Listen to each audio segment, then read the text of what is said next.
بندہ یہ سوچتا ہے کہ ایسا خوش قسمت انسان ہو کہ آنکھ بند کی ہے پھر بھی اللہ کا نام لے کر اللہم باسمک اموت و احیا، یہ دعا ہے سونے کی دعا ہے، سونے کی. جب بندہ سونے لگے تو یہ پڑھے اللہم باسمک اموت و احیا. یا اپنی زبان میں کہہ لے اگر یاد نہیں آتے یہ الفاظ تو اللہ میں تیرے نام کے ساتھ سوتا ہوں اور تیرے نام کے ساتھ اٹھتا ہوں. اللہم باسمک اموت و احیا. انسان کتنا، یہ مسلمان کتنا خوش قسمت ہے کہ جب اس نے آنکھ بند کی کرنی تھی پھر بھی اس نے رب کی توحید کا اقرار کیا، رب کی توحید کا نام لیا اللہم باسمک اموت و احیا. اور جب آنکھ کھولتا ہے تو پھر بھی پڑھتا ہے اشہد ان لا الہ الا اللہ وحدہ لا شریک لہ واشہد ان محمد عبدہ ورسولہ. اور ساتھ جاگنے کی بھی دعا ہے الحمدللہ الذی احیانا بعد ما اماتنا والیہ النشور. یہ تمام تعریفیں اس اللہ کے لیے ہیں جس نے مجھے الحمدللہ الذی احیانا بعد ما اماتنا والیہ النشور. تمام تعریفیں اس اللہ کے لیے ہیں جس نے مرنے کے بعد، سونے کے بعد مجھے پھر زندگی عطا فرما دی ہے.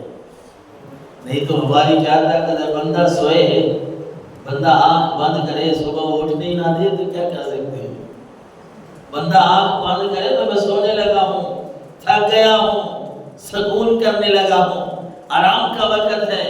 لیکن اس بندے کو کیا پتا ہے کہ بندہ آرام کرنے کی نیت سے آنکھ بند کرے وہ آنکھ کھلنے ہی نہ دے، وہ پکی پکی آنکھ بند کر دے. پھر کیا کرے گی؟ ہمارے پاس کوئی طاقت نہیں ہے، دنیا کا کوئی آدمی، کوئی طاقت ایسی نہیں ہے کہ اگر اس نے آنکھ بند کر دی کوئی اس آنکھ کو کھول سکے. اس لیے جب ہم اٹھتے ہیں نا تو پھر بھی ہم اللہ کا شکر ادا کرتے ہیں، ان جملوں سے ابتدا کرتے ہیں الحمدللہ الذی احیانا بعد ما اماتنا والیہ النشور. اسی رب کی طرف ہی ہم نے جانا ہے، اسی کی طرف ہم نے اکٹھے ہونا ہے.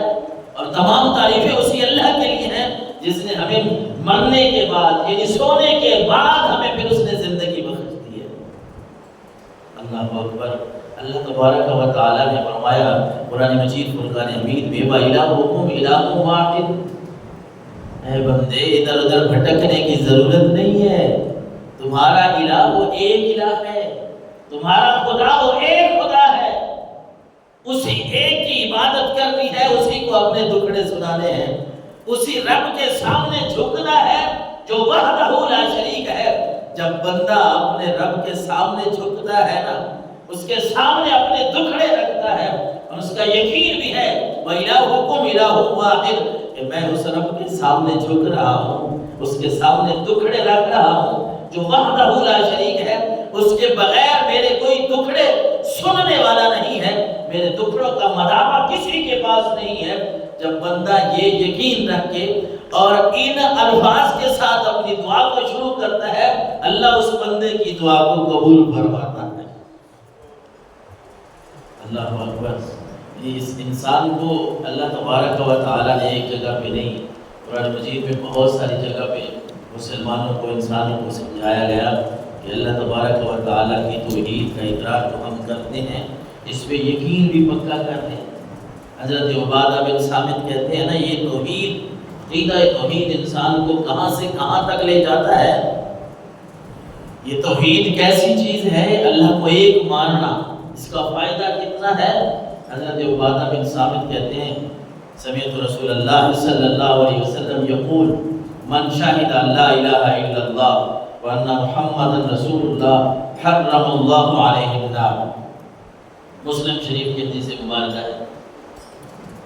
حضرت عبادہ بن صامت کہتے ہیں میں نے سرکار دو عالم صلی اللہ علیہ وسلم سے سنا، کہتے ہیں میں نے حضور سے یہ بات سنی ہے لوگوں کہ اللہ کے نبی صلی اللہ علیہ وسلم فرما رہے تھے جس نے بھی گواہی دی شاہد اللہ الہ الا اللہ، جس نے بھی گواہی دی کہ اللہ کے سوا کوئی معبود نہیں ہے، جس نے بھی گواہی دی ورنہ محمد رسول اللہ کہ محمد اللہ کے رسول ہے، جس نے یہ گواہی دی اللہ اس پہ جہنم کی آگ کو حرام فرما دیتا ہے.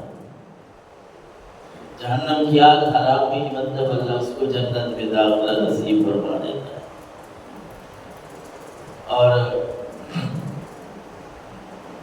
قرآن مجید فرقان حمید کی آیت ہے نا، اللہ الذی خلقکم ثم رزقکم ثم یمیتکم ثم یحییکم هل من شرکائکم من یفعل من ذلک من شیء سبحانہ وتعالی عما یشرکون۔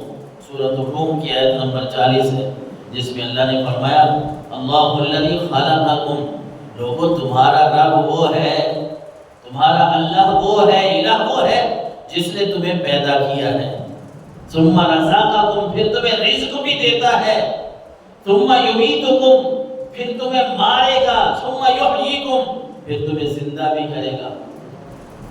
هل من شرکائکم من یفعل من ذلک من شیء، اے کافروں بتاؤ، مختلف قسم کے جو خدا بنا کے بیٹھے ہو، تم بتاؤ تمہارے کسی خدا کی، تمہارے اس جھوٹے معبود کی، تمہارے اس جھوٹے رب کی، کسی کی بھی اتنی طاقت ہے کہ جو ان کاموں میں سے کوئی ایک کام کر کے دکھائے، کسی کو زندگی دے دے، کسی کو موت دے دے، کسی کو رزق بانٹ دے، کسی کو دوبارہ اٹھا دے، ہے کسی کی اتنی طاقت؟ ظاہر ہے کافروں کے پاس، بلکہ دنیا کے کسی انسان کے پاس اس کا جواب نہیں ہے، دنیا کے کسی انسان کے پاس اس کا جواب نہیں ہے کہ کوئی یہ کہے کہ ہاں فلاں جو ہے وہ رزق دینے والا ہے، فلاں جو ہے وہ انسان کی زندگی لمبی کرنے والا ہے، فلاں موت دینے والا ہے۔ نہیں، یہاں آ کے کافر بھی خاموش ہو جاتے ہیں۔ قرآن مجید کی آیات کا خلاصہ رب نے فرمایا نبی ان سے پوچھو یہ آسمان کس نے بنائے ہیں، ان سے پوچھو یہ زمین کس نے بنائی ہے، ان سے پوچھو یہ انسان کو تخلیق کس نے کیا ہے۔ اے نبی جب آپ ایک ایک بات ان سے پوچھیں گے، ان کے پاس کوئی جواب نہیں ہوگا سوائے اس کے کہ یہ اللہ کا نام لیں گے۔ جب بھی پوچھیں گے زمینیں کس نے بنائی ہیں، اللہ نے بنائی ہیں، اللہ کے علاوہ کوئی ان کے پاس جواب نہیں۔ یہ آسمان کس نے بنائے ہیں، اللہ نے بنائے ہیں، اللہ کے علاوہ ان کے پاس کوئی جواب نہیں ہے۔ قرآن مجید فرقان حمید میں اس طرح اللہ تبارک و تعالی نے یہاں پر سبحانہ و تعالی عما یشرکون، اے نبی لوگ جو باتیں اللہ کے لیے کرتے ہیں نا، اللہ ان باتوں سے پاک ہے، وہ عیبوں سے پاک ہے۔ یہ کافر کہتے پھرتے ہیں نعوذ باللہ کہ یہ فرشتے اللہ کی بیٹیاں ہیں۔ ہاں کافروں کا یہ عقیدہ ہے، ایک تولا یہ بھی ہے جو کہتا ہے کہ فرشتے اللہ کی بیٹیاں ہیں۔ کچھ ایسے لوگ ہیں جو حضرت عزیر کو وقالت الیہود عزیر ابن اللہ، یہودی کہتے ہیں کہ حضرت عزیر اللہ کے بیٹے ہیں۔ وقالت النصارى المسیح ابن اللہ، نصرانی کہتے ہیں کہ حضرت عیسیٰ اللہ کے بیٹے ہیں۔